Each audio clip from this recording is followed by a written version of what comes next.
All right, Donald Trump has officially issued a video response to the assassination of Charlie Kirk. Now, the purpose of a president in a moment like this is to guide the nation down a de-escalatory path, to use rhetoric that sets the tone and calms people. The reason we entrust one individual with so much power is to reassure people and pull us back from the brink.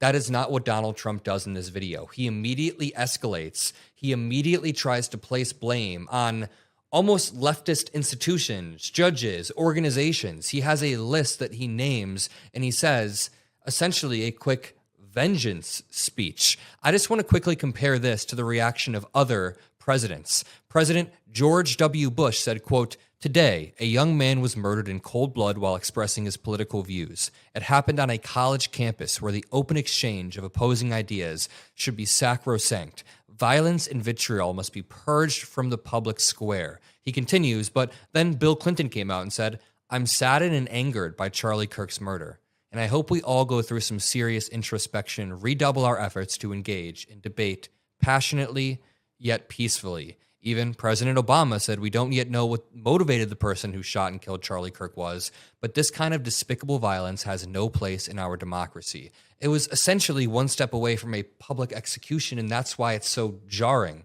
Now, Joe Biden says there's no place in our country for this kind of violence. The point is, all U.S. presidents had a normal, de-escalatory response, taking heat out of the rhetoric in a top-down way and issuing everybody else to take the heat out of the rhetoric. That is not what Trump does. Let's take a listen and then talk about it. For years, those on the radical left have compared wonderful Americans like Charlie to Nazis and the world's worst mass murderers and criminals. This kind of rhetoric is directly responsible for the terrorism that we're seeing in our country today, and it must stop right now. My administration will find each and every one of those who contributed to this atrocity and to other political violence, including the organizations that fund it and support it, as well as those who go after our judges, law enforcement officials, and everyone else who brings order to our country. From the attack on my life in Butler, Pennsylvania last year, which killed a husband and father, to the attacks on ICE agents, to the vicious murder of a healthcare executive in the streets of New York, to the shooting of House Majority Leader Steve Scalise and 3 others, radical left political violence has hurt too many innocent people and taken too many lives. That is an intense response. Rather than de-escalating, he decides to immediately place blame, and he lists off a bunch of, events, conveniently leaving out the fact that 2 Minnesota lawmakers were shot and killed just 3 months back in their homes. These were Democratic lawmakers shot by somebody with a vendetta. He leaves out the fact that the person who shot at him in Butler, Pennsylvania, was a registered Republican. This is an insanely escalatory video. In history, there have been tentpole events like this that are used as a catalyst to cause more violence. Violence begets violence, and it's a chain reaction.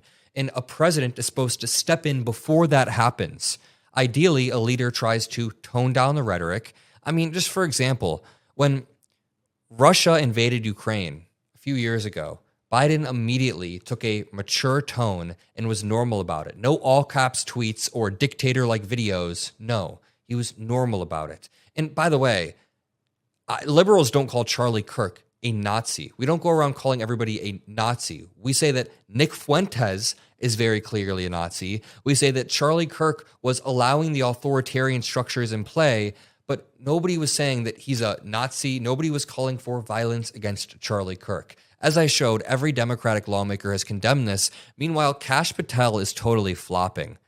I want to talk to you guys about this for 1 second, because 2 hours ago, Kash Patel goes, "The subject for the horrific shooting today that took the life of Charlie Kirk is now in custody. Thank you to local and state authorities in Utah for your participation." But then he retracts it and says, "The subject in custody has been released after an interrogation by law enforcement, and people are ripping him apart." You probably shouldn't be live tweeting the investigation until you have full confidence, points out Harry Sisson.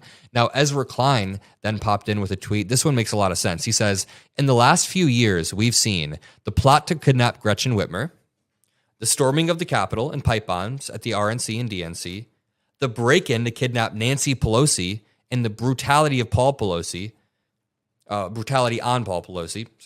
multiple assassination attempts against Trump, the assassination of a Minnesota House Speaker, Melissa Hortman, and her husband, and the shooting of a state senator, John Hoffman, and his wife, Luigi Mangione's assassination on Brian Thompson, the assassination of Charlie Kirk. He says, political violence is contagious. It is spreading. It is not confined to one side or belief system. It should terrify us all. The foundation of a free society is the ability to participate in it without fear of violence. Political violence is always an attack against all. You have to be so blind not to see that. That is why everybody who is cheering this on is totally missing the bigger picture. When somebody who you disagree with can get shot in the public square, somebody who you agree with will be next. Somebody who you look up to, a politician, can be next. Like, we do not want any left-wing politicians going through the same experience. It is absolutely horrific. Ezra Klein makes a great point here, and I want to extend on that by saying, while political violence is contagious and it should terrify us all, it is not confined to one belief system. I will say that Democratic politicians have nothing to apologize for. We need to immediately dispel with the narrative that Democratic politicians have anything to apologize for. The rhetoric on our side has been nothing but mature whenever something like this happens, whenever somebody's life is in danger. Meanwhile, when Paul Pelosi was attacked, everybody on the right made fun of it. Or when Melissa Hortman and her husband were killed, there were Republicans in Congress jokingly making tweets about it.